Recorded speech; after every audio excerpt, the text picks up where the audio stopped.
Philippe Anaba en direct de l'édition de la fête du livre 2018. Bonjour Philippe, bienvenue à cette fête du livre édition 2018. Alors, le premier mot, quelle impression, quelle sensation, quel appel au lecteur? Quel appel au lecteur? Je crois que dans le titre, il y a tout. Et dans ce tout, on pourrait y mettre des pages, des millions de pages. C'est vrai. Mais c'est tabou, c'est un titre tabou, c'est un titre qui fait fuir. Et pourtant c'est la seule philosophie. Pourquoi mettre au monde dans un monde qui se fout du monde, voilà. Et ça c'est depuis l'origine qu'il y a ces questions. Hégésias, c'était 300 avant Jésus-Christ. Déjà, il avait dit ça. On lui a brûlé ses livres. Bon, après, évidemment, il y a eu Diogène aussi. Bon, on l'a critiqué. Le dernier, c'est Suran.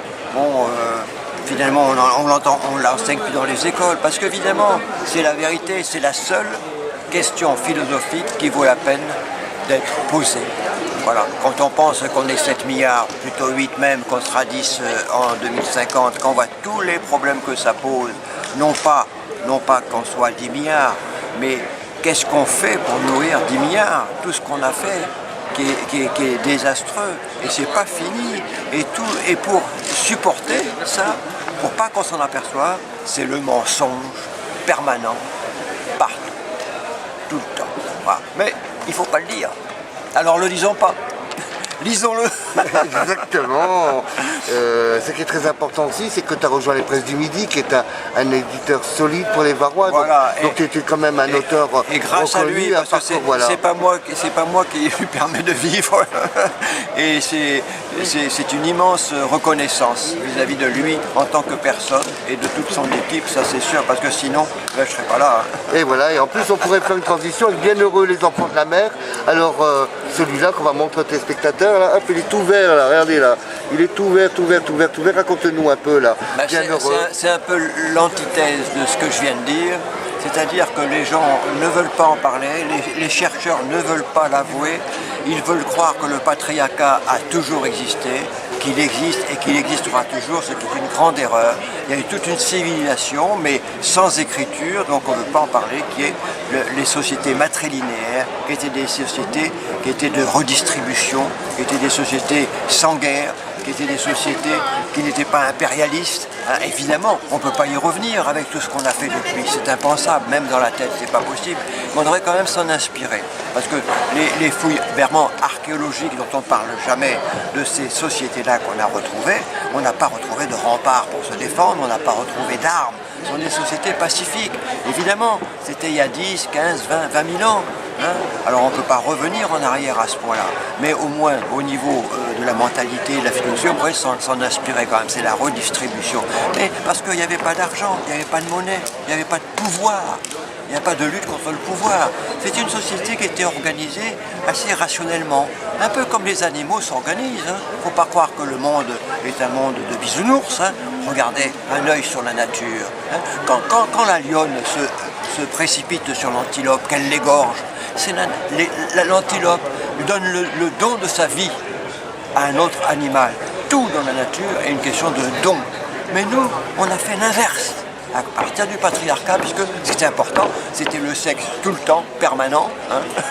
Voilà, c'était une maladie, schizophrénique, et le pouvoir. Voilà. Et maintenant, chez les animaux, il y a peut-être tout ça, mais tout est bien réglementé. Voilà. La procréation, c'est calculé. On ne peut pas vivre une société exactement comme les animaux. Mais toutes ces sociétés ancestrales observaient la nature et en tiraient les leçons, c'est tout. Aujourd'hui, non, la nature surtout, pas lui donner des leçons. Là, c'est la science qui donne les leçons. Ben, c'est bien la science, mais il faut la faire en fonction et avec une grille de lecture de la nature. Sinon, c'est foutu. Mais c'est pas grave. On recommencera plus tard. Et justement, c'est foutu, troisième ouvrage de Philippe Anaba, le grand maître. Et quel dégoût, alors on va le montrer aux téléspectateurs. Hop là.